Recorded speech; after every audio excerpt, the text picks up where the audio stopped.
เดี๋ยวเราไปเบิ่งคาด11ผู้เล่นตัวจริงนะแอดก็ได้มีการไปเบิ่งตารางไปเบิ่งรายชื่อนักเตะของทีมชาติเวียดนามนัดล่าสุดนะที่ว่าลงสนามแอดก็มาปรับใส่น้อยนึงนะเดี๋ยวเราไปเบิ่ง11ผู้เล่นของเวียดนามกันก่อนเนาะผู้สาประตูแอดจะให้เป็นทางด้านเงียนดินต้วนนะก็เป็นผู้สาประตูมือหนึ่งของทีมเนาะที่ว่าโดดเด่นกำลังฟอร์มกำลังมาแห้งปัจจุบันนี้ส่วนวางกองหลังมีอยู่3คนก็คือมีเบอร์4นะบุ้ยเตียนดุ้งเบอร์2โดดอยมันนะแล้วก็เบอร์5เป็นทางด้านจงเทียนอันนะส่วนวางกลางตามก็จะจัดมาเป็น2คนกันเลยมีเบอร์14มันเยียนฮองดึกเบอร์8เป็นทางด้านซูงกกังเนาะส่วนว่า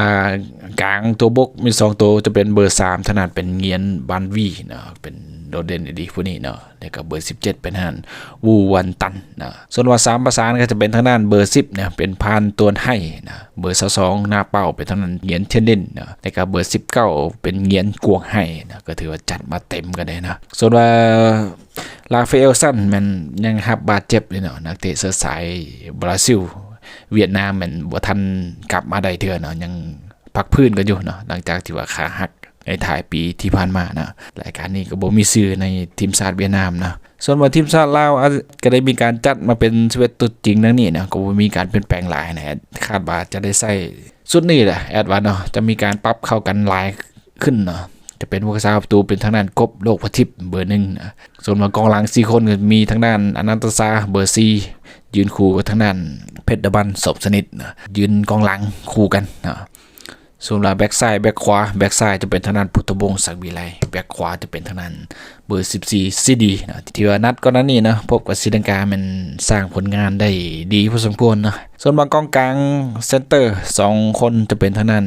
เบอร์15ดามดทองคำสวัสดิ์และก็ทางด้านโดมันอันกอดส่วนอีก2คนเป็นกองกลางตัวบุกเนาะปีกซ้ายปีกขวาจะเป็นทางด้านเบอร์11โจนี่แหวนประเสริฐ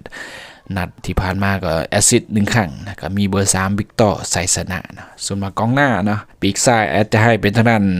ทีโอครายนะนักเตะเสื้อสายลาวฝรั่งเนาะส่วนหน้าเป้าจะเป็นทางด้านบุญพจันทร์บุญกองเบอร์17เนาะนัดที่ผ่านมาก็โดดเด่นซะเหลือเกินเนาะแต่ว่าทางด้านศรีลังกาก็จับทางได้อยู่หมดนะถ้าเบิ่งว่าจะสามารถสู้กับทีมชาติเวียดนามได้น้อยได้สำใดนะ